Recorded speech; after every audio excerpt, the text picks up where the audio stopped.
landscape mode. Today is day 14.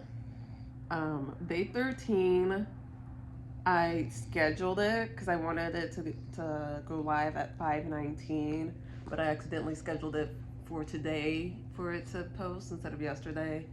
So that's why that happened. Anyways, I'm gonna post this as one video, but I'm gonna do a video before and after therapy.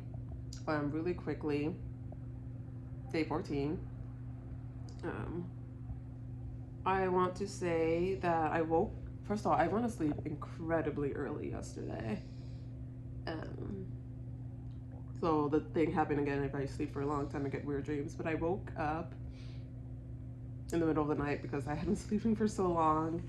Um, so not necessarily a feeling of panic, but a sense of worry and kind of like just like flashbacks of like unpleasant moments, not like traumatic moments, but of like awkward or moments that are just like, ugh. Like I can do without thinking about that or remembering that, just shake it off type things. And this morning, I just need. My body was just yelling at me, my inner child, everything. You need to rest today. You need to rest. Um, like take care of yourself. You need to rest. So that's today. And I've just been flooded with thoughts. I just watched this video of this police officer getting interrogated, and the interrogator did an amazing job at getting like this information out of him. But it turns out that he was engaging in sexual acts with minors between the ages of 12 and 14, and he got 12 years for it. Is Jalen Freer, I think his name was.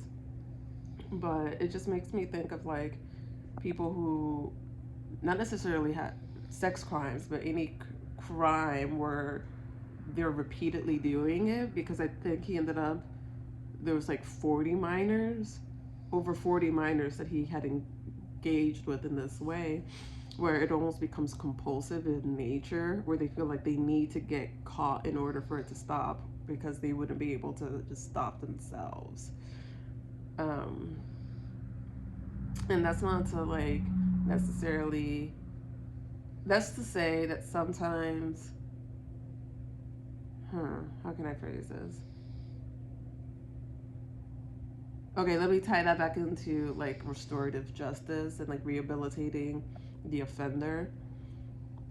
It goes hand in hand with that. Like you want to hold the individual accountable for their behavior because that's what's getting them to stop. Like the fact that people in that situation, not him specifically, but I don't know if he did say these things, but people in his position have before, where they need to be caught in order to stop. So that's where the accountability comes in. Like there needs to be a consequence.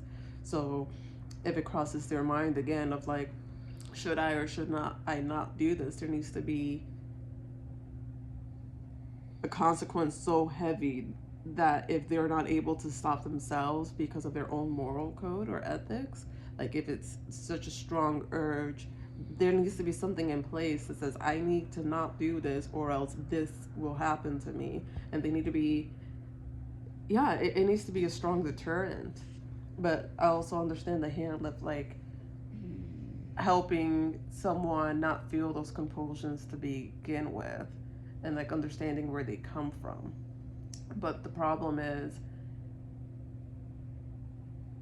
you you don't want to create a system that's easy to manipulate.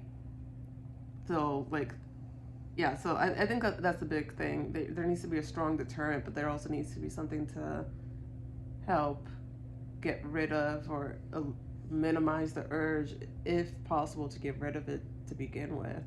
Like find the source of it. I think both of them are strongly at play. Um, I think I'm gonna post this as two separate videos because this one went really deep into that, and I didn't expect for it to. But while on that, oh, I'll share something that I learned in therapy. I was asking like if like petty feelings ever go away, And the first one that comes to mind, because I see this a lot, like on TikToks and stuff like that, when couples are doing challenges, the question that always comes up is like, who has the uglier exes? And then non like everyone points to the other person, like, no, you did.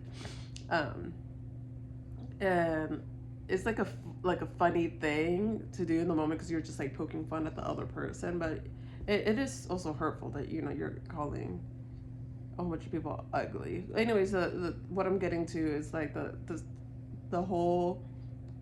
I'm just using this example because I think it's one that a lot of people can relate with, of like the whole like seeing your partner's exes or past interests. Like, if the normal reaction is like, even if you don't dislike the person, if that's just like imprinted in our minds what you're supposed to respond to. And just with that feeling overall, it was just brought up like, all your feelings and thoughts are valid, but you're still responsible and should be held accountable for your behavior and how you respond to them. So even if you have the like, still be cordial. You don't have to lash out at someone, which I completely agree with. And I don't think I don't know if people disagree with that. Like, if they sat with that thought,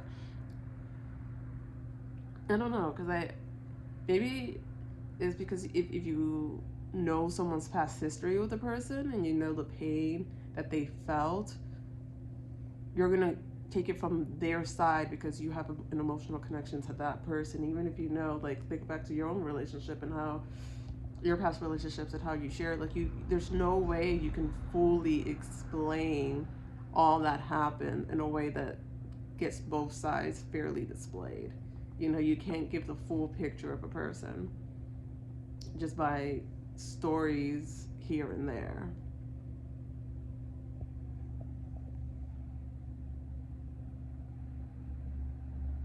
How does that relate to the first part of this video? It's all to say that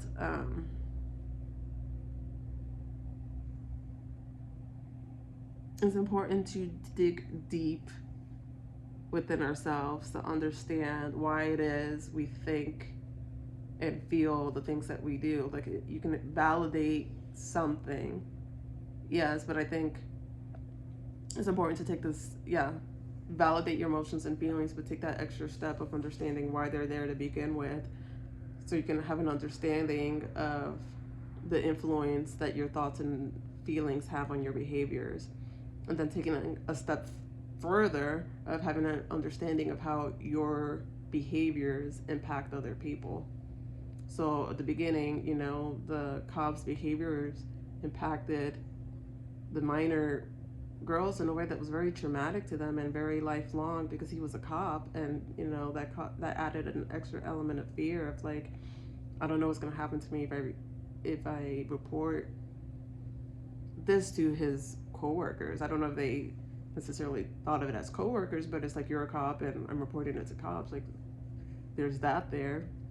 And then with the exes thing, is less severe, but it's still like seeing someone as less of an equal because of a relationship they had to someone that you now care about.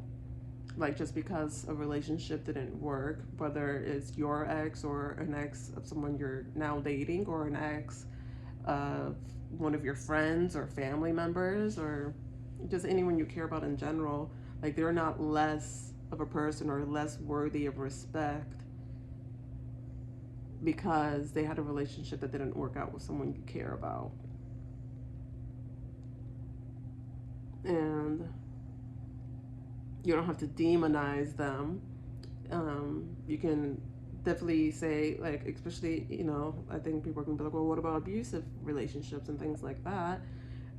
You can set the boundary of not tolerating that person's behavior, or not wanting that person in your life, or wanting interactions with that person. But I think everyone is an equal human being. You don't have to be their savior. You don't have to be the person who understands their pain or understands their trauma, even if it might exist or it might be the cause of their behavior. You don't have to be everything to everyone. Um, but just because someone is abusive, it doesn't justify you then becoming an abuser yourself.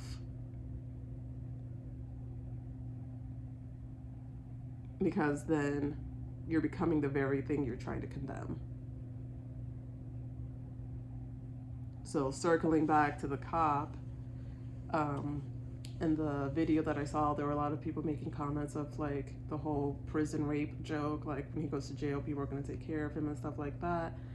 And I understand the pain that comes along with someone in authority taking advantage of their position to cause harm to a vulnerable population, children. Um, but it doesn't justify then being enthusiastic for that person to then become abused. Because look, he got 12 years in jail. If he is raped, how people are very, excited for the majority of those 12 years, what do you think is going to happen when he's then released after those 12 years? And he comes out very traumatized. Do you think there's a higher chance that he's going to be a functioning member of our society, or do you think there's a higher chance that like he's going to cause more harm and destruction? So yeah, I understand there's the accountability piece, but there has to be rehabilitation, because like it or not, they're going to come back to our society and they're going to interact with people, and those people that they interact with deserve to not be at mercy of like,